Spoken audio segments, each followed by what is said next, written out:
G'day everybody, welcome back to another weekly tipping video on the channel. So we're finally greeted with the very first bye round of this season, and in today's video we'll be doing my tips for round 12 of the 2022 AFL season. If you're going to enjoy today's video, make sure to leave a like and subscribe, that'd be much appreciated, and let's kick it off with my tips from last week. Okay, my tips last week from round 11, I'm pretty happy because I managed to get 8 out of 9, only getting 1 incorrect, and that was of course the massive upset. Did tip the Demons to go the safe option, but Fremantle pulled off a massive upset and a terrific performance, really challenged the Demons, and yeah, there's the Demons' first loss since probably like round 15 last year.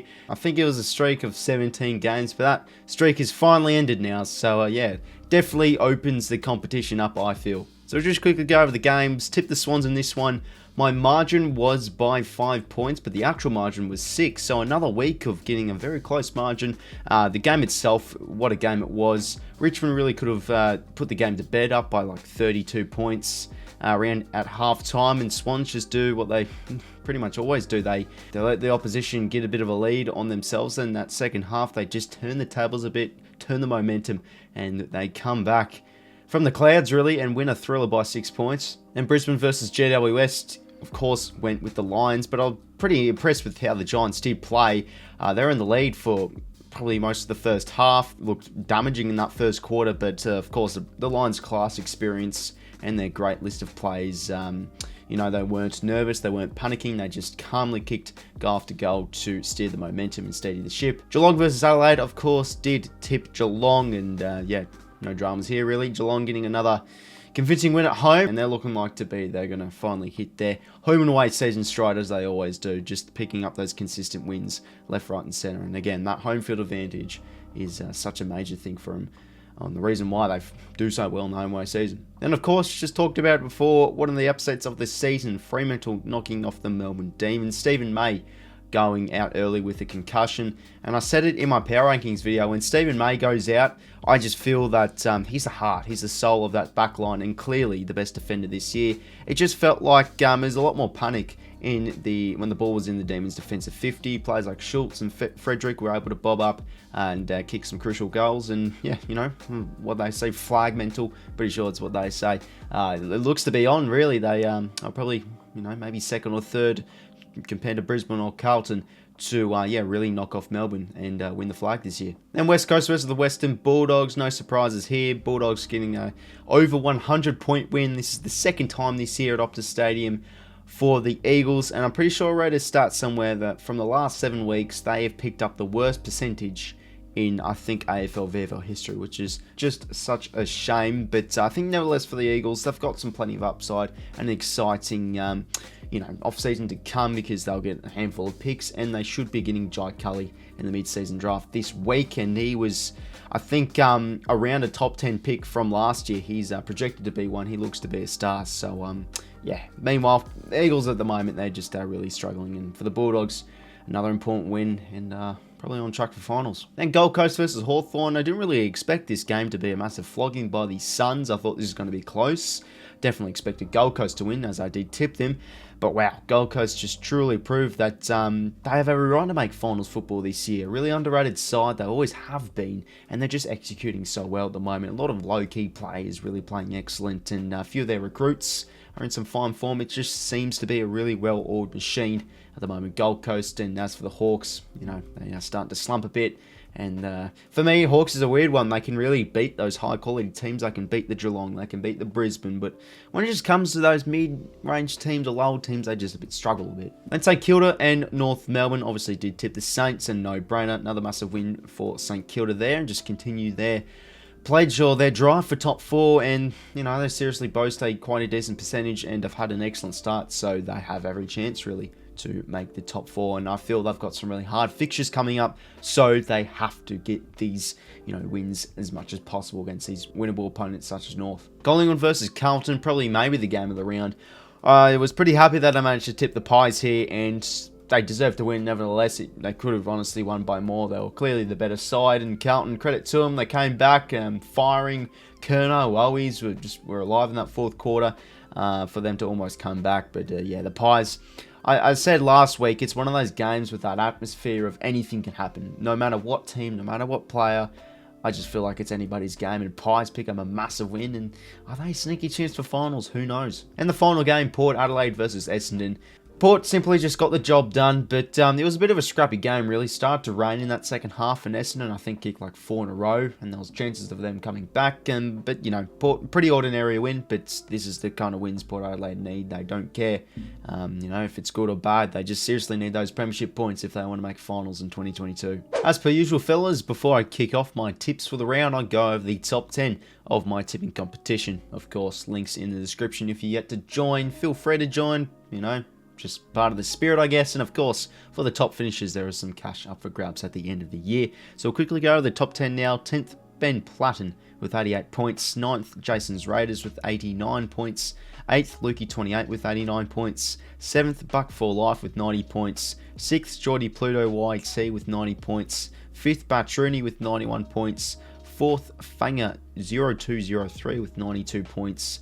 3rd, Richmond for Life with 92 points. 2nd, Demons Premiers 2021 with 92 points. And first, again, Banger Harvey, Jesus Christ, has been first place for like half the bloody season, I feel. Credit to him though, and he's on 94 points. Rightio, it's now that time of the week for the brand new round of AFL tipping.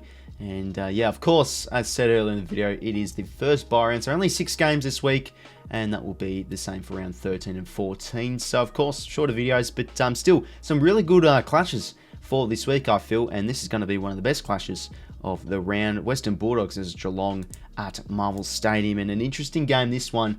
I think last time I checked, Bulldogs are favourites here, and I think, you know, looking at their past form, their last 5 games, I mean, they've won the last 4 of the last 5, so they have every right to win this game.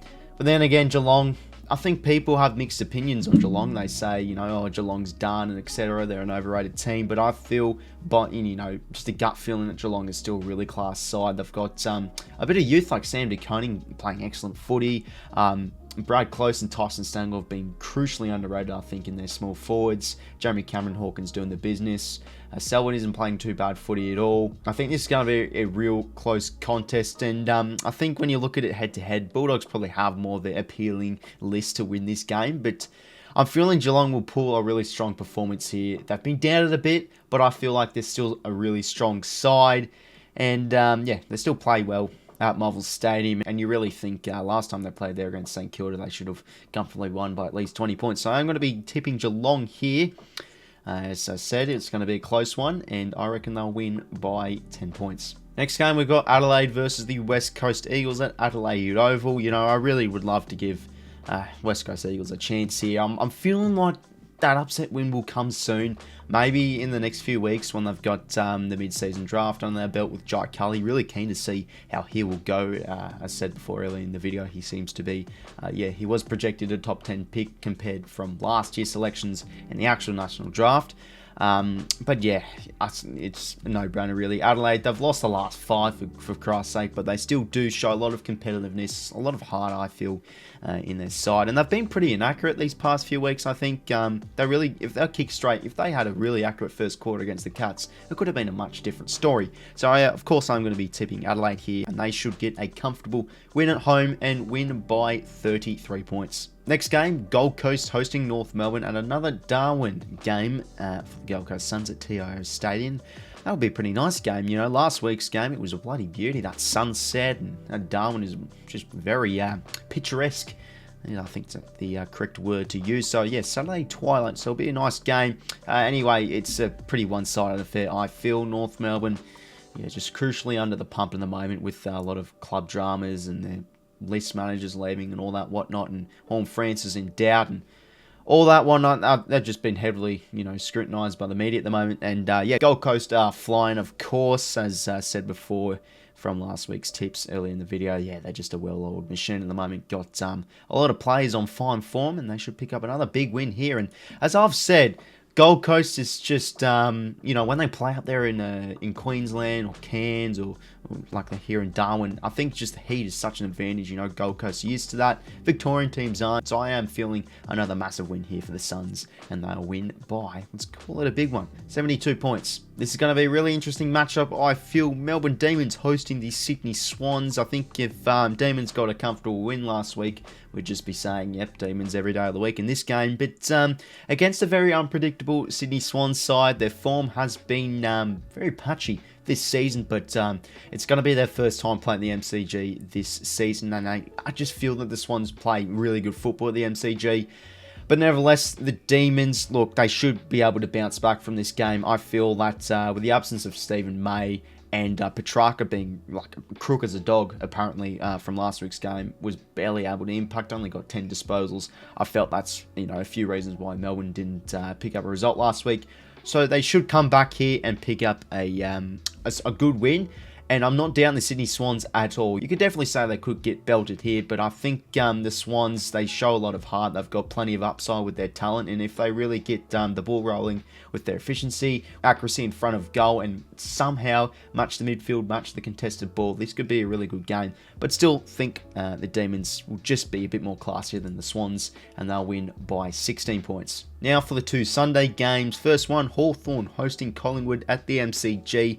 Really interesting game. This one, I always say, never sleep on the Hawks. Sure, they lose by nearly 100 points against the Suns the week before, but they always come back and just play like a top 4, top 6 quality side against their hot Pies, as they say when the Pies are in form. Again, I'm feeling this could really be a 50-50 one. I do want to tip Collingwood here. I think they'll get the job done, but I'm really being appealed on Hawthorn, to be fair. I think these two teams right here are pretty inconsistent teams from what we've seen this season, but I am probably just going to go with the safer option. I think Collingwood, yeah, they're playing some cracking footy at the moment. I think their chaos, their new game style of more attacking footy, more bold plays is working. It really did display, or was on display against the Blues last week. So I'm going to be going with, yeah, probably the more safer option here of Collingwood. And yeah, I think it could possibly be a nip and tuck battle from last week's game. But yeah, Collingwood will get the job done here, and they'll win by 18 points. And you could arguably say this will be game of the round. Fremantle hosting the Brisbane Lions at Optus Stadium. Fremantle, it's been a really weird month, you know. They were flying high, must have won against North, and then the flag mental, as they say, dropped down a bit with two not so great games in a row. They humbled themselves, or Justin Longmuir said that in the press conferences, and beat the bloody ladder leaders and, you know, premiership favourites of the Melbourne Demons. So it's back alive, and geez, this will be a fantastic win against the Lions. Imagine if they beat Melbourne and the Lions after 2 losses in a row. That'd just be perfect, and you'd say, you know, they're probably maybe a better side than the Lions. Who knows? Anyway, head-to-head wise, it should be a really close game. I don't think, you know, that the home field advantage will affect the Lions too much. I think they play away genuinely somewhat okay. I think with the Lions, their last 2 weeks have been pretty questionable. Of course, they lost to Hawthorn, and with how they played last week against the Giants, if that was a, you know, a top 6 kind of side of Geelong, a 𝐓𝐡𝐞 𝐿𝐴 Carlton, I think they would have lost that game 100%. They weren't too great. But I'm feeling that the Lions can really bounce back and win this one. It's probably, yeah, a bit of it against the odds one. Fremantle, they have a home field advantage and the spirits are up. But I think the Lions, it's a really close game. I think it will be close, but I'm just feeling the Lions can put in a strong performance away, pick up a massive result, and show that they are the second seed side. And yeah, they'll pick up a very solid win and win by 11 points. So everybody, there were my tips for round 12 of the 2022 AFL season. Make sure to leave a like and subscribe if you wanted to enjoy today's video, and also feel free to comment down below and tell me what you think of my tips. Love to hear your fellas' thoughts. So once again, thank you very much for watching the video, fellas. Hopefully you did enjoy, and until next time, I'll talk to you later. See you later, fellas.